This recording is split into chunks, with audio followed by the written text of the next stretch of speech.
रीता अपने शौहर जमाल पर बरस रही थी और इस पर गरज रही थी। फिर वो दोनों उठकर चल दिए। इनके जाने के बाद थोड़ी देर खामोशी रही, फिर सब लोग महू गुफ्तगू हो गए। रीता और जमाल दोनों के फूले हुए चेहरे थे। किस्त नंबर 20। जुगनू का अंदाज झुंझुलाया हुआ था। जानिया बोली, अगर आप नहीं जानते तो ना जाएं। मगर वो तैयार थी।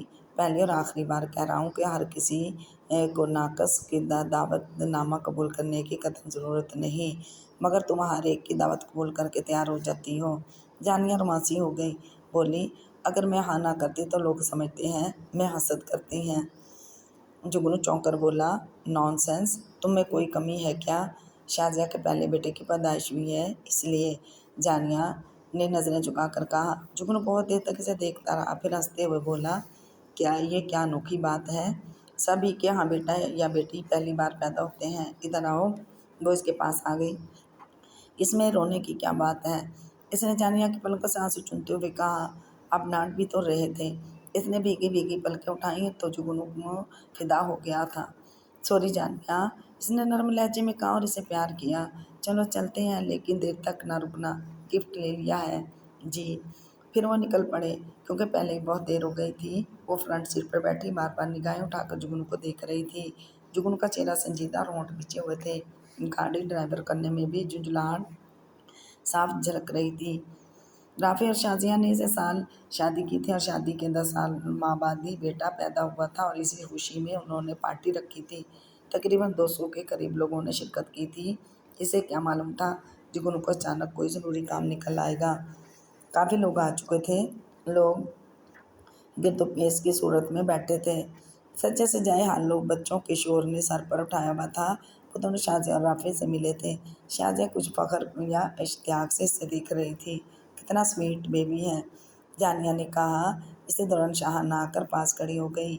आप यहाँ? जुगनू ने पूछा। अभी अभी असद को एयरपोर्ट सी ऑफ करके आ रही हूँ, सोचा इन्हें मुबारकबाद देती जाऊँ। ये बेबी कुछ कमज़ोर दिखाई दे रहा है। फीड वगैरह तो ठीक से कर रहा है या नहीं? जी, ले रहा है। रात में बार बार जागता है। शादियाँ बुस्सी गई। भई तुम्हारा तोहफा ड्यू रहा। शाहाना ने कुछ सोचते हुए कहा। शायद जानिया की मौजूदगी का एहसास हुआ तो बोली, कैसी हो? बहुत दिनों से चक्कर नहीं लगाया तुमने। अब तो तुम्हें ड्राइविंग लाइसेंस भी मिल गया है। इनके साथ आऊँगी। जुगनू, तुम जानिया को गाड़ी कब लेकर दोगे? शाहाना ने से पूछा। जब जानिया कहेगी। जुगनू ने जानिया को प्यार से देखते हुए कहा। जानिया को बिल्कुल अच्छा नहीं लग रहा था कि इसके बारे में मज़ीद कोई गुफ्तगू करे। राफ़ी और शाजिया अपने बेटे की खुशियाँ मना रहे थे और वो इसकी गाड़ी का जिक्र लेकर बैठ गई थी। बच्चे का नाम क्या रखा है? इसने मौजू बदलते हुए कहा। अली। राफ़ी बोला। बच्चा सोता रहा, अपने मुस्तकबिल और चारों तरफ के हंगामे से बेखबर।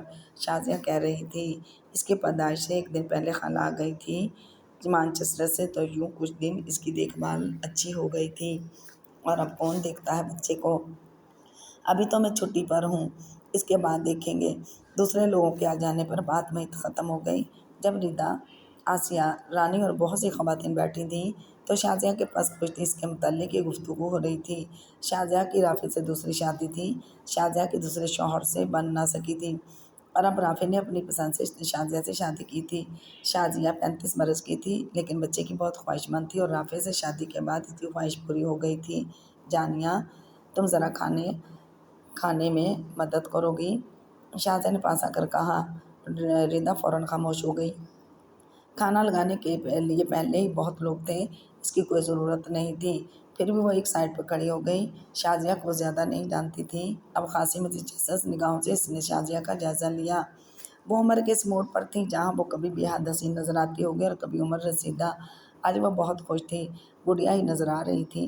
जानिया ने इसकी तारीफ़ की तो इसने जानिया का हाथ थाम लिया और बोली, जानिया, मैं सच कह रही हूँ, मुझे यूँ महसूस हो रहा है जैसे ख्वाब देख रही हूँ। नौकरी, बच्चा, एक समझदार समझने वाला शौहर। मैं तो हैरान हूँ कि ये ढेर सारी खुशियाँ कैसे सँभालूँगी। आहिस्ता आहिस्ता सँभाल लोगी, क्यों फ़िक्र करती हो? परेशान ना हो। जानिया ने इसको तसल्ली देते हुए कहा। अगली ऐसी पार्टी तुम्हारे घर में होनी चाहिए। जब तुम माँ बनोगी तो समझोगी। जुगनू को औलाद की ज़ंजीर में बांधो जानिया। बच्चा बंधन को मजबूत करता है। बच्चे के नाम पर जानिया का मुस्कुराता हुआ चेहरा बुझ गया था और वो इसके पहलू में दर्द की लहरें उभरी थीं और वो पूरे वजूद को अपने गहरे में ले लिया था। इसने सुना ही नहीं शाजिया क्या समझा रही थी इसको। इसे सबको हंसते मुस्कुराते चेहरे एकदम मकरू लगने लगे। इसने शाजिया का हाथ धीरे से छोड़ दिया। घर जाकर सोचना, गौर करना मेरी बात पर। शाजिया साजिशी हंसी हंस दी। वापसी पर वो खामोश थी। इसके चेहरे पर ताजगी शगफ्तगी नहीं थी। जुगनू ने जो बात भी की इसने हूँ हाँ के सिवा कोई जवाब नहीं दिया। जुगनू को परेशानी लाक हो गई। जानिया क्या बात है, उदास क्यों हो? किसी ने कुछ कह दिया है क्या? नहीं, इसने सामने स्क्रीन पर नजरें जमाते हुए कहा। फिर रोनी सूरत क्यों बना रखी है? इसने जानिया को चिढ़ते हुए कहा। इसने लबों को दांतों से चबा डाला और आंखों में आने वाले आंसुओं को पीने की नाकाम कोशिश की। नहीं बताओगी कुछ? इसने घर के सामने गाड़ी की ब्रेक लगाते हुए कहा। वो अगर वो होता तो हमारा विरोधी क्या होता? कौन होता? जुगनू ने उलझ कर कहा। हमारा बच्चा। ये कहकर इसने चेहरा हाथों में छुपा लिया और फूट फूट कर रो दी। वो जानिया को अपने सार में लिए घर में दाखिल हुआ और इसे चुप कराने लगा। जानिया, खुद को संभालो, क्यों रोती हो? अल्लाह अपना करम करेगा, क्योंकि मायूसी होती है। इसने जानिया की आंखों से आंसू पूछते हुए कहा। जुगनू वो हकलाई। आंसुओं का पर्दा हलक में अटक गया। वो बोल नहीं पाई। हाँ कहो जानिया, बोलो जो कहना चाहती हो। चुप क्यों हो गई? हमारे आंगन में फूल खिलने से पहले ही मुरझा गया। अगर वो होता तो हमारे घर में भी रौनक होती और वो हम दोनों की मोहब्बतों का मरकज़ होता। पागल हो तुम। मालिक के आगे किसी का बस नहीं चलता। बस इसकी मर्जी नहीं थी और शायद ये सब ना होता। मेरी गलती है। अगर मैं गुस्से में ना होता या तुम्हें पलट कर देख लेता तो आज तुम्हारी वसूली नहीं होती। मुझे माफ़ कर दो जानिया, ये सब मेरी। इसने जुगनू के लबों पर हाथ रख कर बोली। जुगनू ऐसा मत कहो प्लीज़, नहीं कहो ऐसा। इसने जानिया को अपने सीने से लगा लिया। फिर क्यों उदास हो जाती हो? क्यों रोती हो? अगर मुझे एहसास जुर्म से निकालना चाहती हो तो फिर कभी जो हमारे बीच नहीं है इसके लिए दुखी नहीं होना। जब तुम रोती हो तो जानती हो मुझे कितनी तकलीफ़ होती है और गुजरा हुआ वक्त को चौके लगाने लगता है। ठीक है जुगनू, इन्हें क्यों कहूँगी, आइंदा कभी नहीं। अपने जुगनू को कभी कुछ नहीं कहूँगी। फिर वो जुगनू के सीने से लग कर बिलक पड़ी। वो इसको चुप कराते कराते निढाल हो गया। वो संभल ही नहीं पा रही थी। बड़ा मुश्किल से जानिया को चुप कराया। जब कहीं जुगनू को सुकून हुआ तो वो बहुत परेशान हो गया था। रात को देर तक जानिया को नींद नहीं आई थी। ऐसी पार्टीज में जाने वो थक जाती थी। लेकिन शाजिया की बात इसके दिल में चुभ गई थी। शाजिया ने कुछ गलत भी नहीं कहा था, लेकिन ये तो अल्लाह की मर्जी है, कब दोबारा सोनी गोदहरी करता है। लेकिन इसके दिल में बच्चे की ख्वाहिश ने सर उबारा था। शाजिया को शर्म नहीं आई, कैसे खुली खुली बातें करती है। जिसने भी जो कुछ कहा इसने सुना ज़रूर, मगर वो जुगनू का हर फैसले से मुतमईन थी। सभी इसके हुस्न के मुतर्रिफ है, लेकिन इसने कभी खुद पर गौर ही नहीं किया था। अपने हुस्न का एहसास इसे जुगनू को पसंद करने के बाद ही हुआ था। इसने रुक मोड़ कर देखा। जुगनू आंखों पर बाजू रखे सोया हुआ था। वो भी बहुत थक गया था। और वो अरशद कैसे इसके घर चला आया था और जाने क्या क्या बकवास कर रहा था। मैं जुगनू के साथ बहुत खुश हूँ, जैसे ख्वाब देख रही हूँ। शादी का ये साल कैसे गुजर रहा है कुछ पता नहीं चलता। तकमील भरा एहसास और इत्मीनान, बस यही तो लबालब है मेरी ज़िंदगी का। इसने सोचा। फिर इसे अपना घर याद आ गया। इसके साथ ही अपनी बहुत सारी चीज़ें। आपके पाकिस्तान जाओगी तो अपनी बहुत सब चीज़ें ले आऊँगी। जुगनू ने करवट बदली तो इसे जागते हुए पाया। इसने मुंदी मुंदी आंखों से देखते हुए पूछा। तुम अभी सोई नहीं जानिया? नींद नहीं आ रही? क्यों? पता नहीं, आओ सो जाओ। इसने हाथ बढ़ाकर जानिया को अपने साथ लगा लिया और इसकी आंखों पर अपना हाथ रख दिया। क्या ऐसे नींद आ जाएगी मुझे?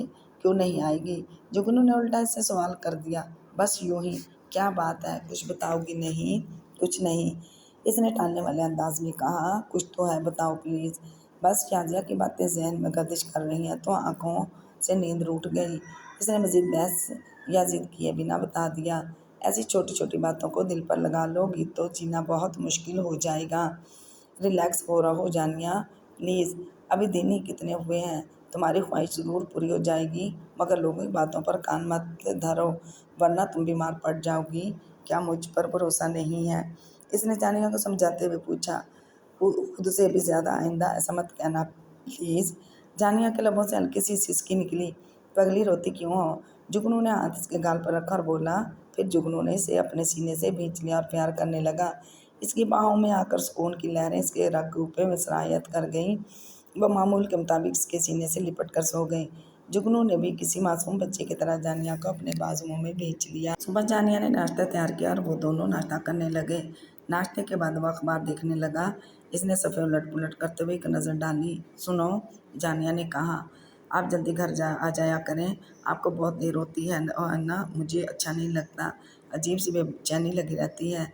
बस जानिया, इतने माँ की गैर हाजिरी, फिर काम, कोशिश के बावजूद देर हो जाती है, तुम्हें बेइत्मीनानी क्यों होने लगी है? बस आपके बिना कुछ अच्छा नहीं लगता है, फिर बोर होती हूँ, क्या करूँ? तुम चाहो तो कुछ कोशिश कर लो, पढ़ाई शुरू कर दो या किसी दोस्त के घर चली जाया करो या फिर किसी को बुला लिया करो। मुझे किसी बात पर कोई एतराज़ नहीं है। इसका मतलब है आप जल्दी नहीं आएंगे ऑफिस से? ये कब कहा मैंने? तो फिर इन मुफीद मशवरों से नवाजने का मकसद? जानिया ने सवालिया नज़रें जुगनू के चेहरे पर गाड़ दी। शक करने लगी हो मुझ पर?